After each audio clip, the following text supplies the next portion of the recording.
देश में हर समय चुनावी माहौल रहता है और इस समय देश में राज्यसभा के साथ साथ राष्ट्रपति चुनाव में भी हलचल मचा रखी है और सभी दल इन चुनावों की तैयारी में लगे हुए हैं। वहीं राष्ट्रपति चुनाव को लेकर बंगाल में भी बीजेपी में कुछ ठीक नहीं चल रहा है, जिससे सत्ताधारी बीजेपी की टेंशन बढ़ती जा रही है, जिस कारण बीजेपी के उम्मीदवार को राष्ट्रपति चुनाव में जीत हासिल करना मुश्किल लग रहा है।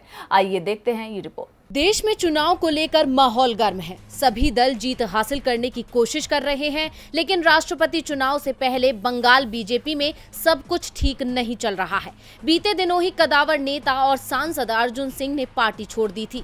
अब हाईकमान को राष्ट्रपति चुनाव में विधायकों के क्रॉस वोटिंग का डर सताने लगा है, क्योंकि अगर क्रॉस वोटिंग होती है तो पार्टी के कई विधायक आगामी चुनाव में ममता बनर्जी के समर्थन वाले कैंडिडेट को वोट कर सकते हैं।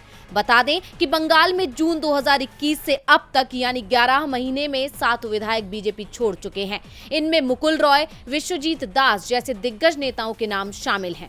इसके अलावा 2 सांसद बाबुल सुप्रियो और अर्जुन सिंह भी पार्टी को अलविदा कह चुके हैं, जिससे पार्टी की चिंता बढ़ गई है। वहीं इस बीच अब ये खबर सामने आ रही है कि आने वाले दिनों में अर्जुन सिंह के बेटे और भाटापारा से विधायक पवन सिंह भी पार्टी छोड़कर तृणमूल कांग्रेस का दामन थाम सकते हैं।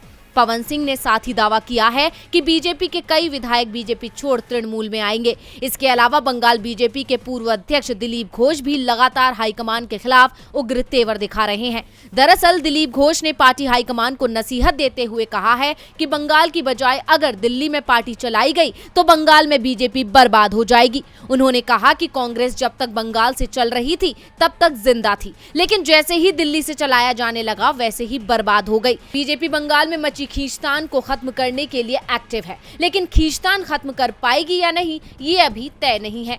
डीवी लाइव की रिपोर्ट।